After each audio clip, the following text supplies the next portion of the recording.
ဟိုရှိတုန်းကတောင်တန်းကြီးတွေဝန်းရံပြီးတည်ရှိတဲ့ရွာငယ်လေးတစ်ရွာမှာညံလင်းဆိုတဲ့လူငယ်လေးတစ်ယောက်ရှိတယ်။သူဟာအရန်ကိုစူးစမ်းတက်ပြီးစာဖတ်ရတာကိုအလွန်ဝါသနာပါသူပေါ့။တနေ့မှာသူကအိမ်ဟောင်းကြီးရဲ့အမိုးပေါ်မှာဖုံတွေတက်နေတဲ့မြေပုံဟောင်းတစ်ခုကိုတွေ့လိုက်ရတယ်။အဲ့ဒီမြေပုံကလူသူမနီးတဲ့မြူခိုးတွေပိတ်နေသောတောအုပ်ထဲမှာရှိတဲ့အသိပညာနန်းဆောင်စီကိုလမ်းညွှန်ထားတာပါ။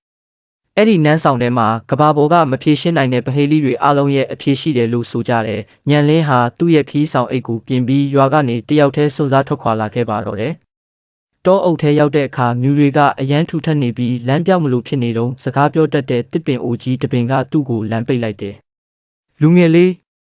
မင်းရှစ်ဆက်သွားခြင်းရင်ငါရဲ့ပဟေလိကိုအရင်ဖြေရမယ်လို့တစ်ပင်ကြီးကပြောတယ်။ငါမှာအတောင်ပံမရှိပေမဲ့ပြန်တန်းနိုင်တယ်။ငါမှာမျက်ရည်မရှိပေမဲ့ငိုကြွေးနိုင်တယ်အဲ့ဒါကဘာလဲတဲ့ညံလင်းကခဏလောက်စဉ်းစားပြီးတိမ်တိုက်ပါလို့ဖြေလိုက်တဲ့အခါတစ်ပင်ကြီးကလမ်းဖယ်ပေးလိုက်တယ်ဒါဟာပထမဆုံးစမ်းသပ်ချက်ဖြစ်ပြီးပညာရှိဖို့ဆိုတာစဉ်းစားဆင်ခြင်နိုင်စွမ်းရှိရမယ်ဆိုတာကိုသူသိသွားခဲ့တယ်ခီးဆက်လာရင်းနဲ့သူဟာအလွန်ကြည်လင်လွန်းတဲ့မြစ်တစင်းသားကိုရောက်လာတယ်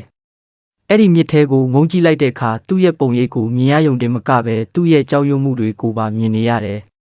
မြစ်ထဲမှာသူပြန်မြင်နေရတဲ့ပုံရိပ်ကမင်းကလူငယ်လေးပဲမင်းမှာဘာမှမရှိဘူးမင်းဒီခီးကိုဘယ်တော့မှအဆုံးထိမသွားနိုင်ဘူးလို့လှောင်ပြောင်နေတယ်ညံလင်းဟာခဏတော့စိတ်တက်ကြသွားပေမဲ့သူ့ကိုယ်သူပြန်အားပေးလိုက်တယ်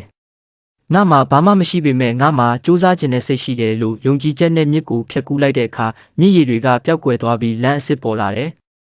ဒါကတော့မိမိကိုယ်ကိုယုံကြည်မှုရှိဖို့စမ်းသပ်တာဖြစ်ပါတယ်နောက်ဆုံးမှာတော့သူဟာတောင်ထိပ်ပေါ်ကအသိပညာနန်းဆောင်စီကိုရောက်သွားတယ်အဲ့ဒီမှာမော်ပညာရှင်အဖိုးအိုတယောက်ကစောင့်နေတာပေါ့အဖိုးအိုကစာအုပ်ကြီးတအုပ်ကိုလှမ်းပေးပြီးဒါဟာကဘာပေါ်မှာအရှိဆုံးပညာပဲလို့ပြောတယ်ညံလင်းကစာအုပ်ကိုဖွင့်ကြည့်လိုက်တဲ့အခါစာအုပ်ထဲမှာဘာစာမှမပါပဲမှန်တစ်ချက်ပဲဖြစ်နေတာကိုတွေ့လိုက်ရတယ်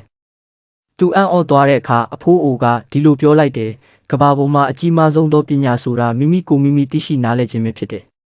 မိမိရဲ့စွမ်းအားမိမိရဲ့အားနည်းချက်နဲ့မိမိရဲ့စိတ်ထားကိုသိတဲ့သူဟာလောကမှာအောင်မြင်တဲ့သူဖြစ်လိမ့်မယ်တဲ့ညံလင်းဟာရွှေငွေတွေမရခဲ့ပေမဲ့ရွာကိုပြန်ရောက်တဲ့အခါအရာရာကိုအမြင်သစ်နဲ့ကြီးတတ်တဲ့ပညာရှိလူငယ်လေးတစ်ယောက်ဖြစ်သွားပါတော့တယ်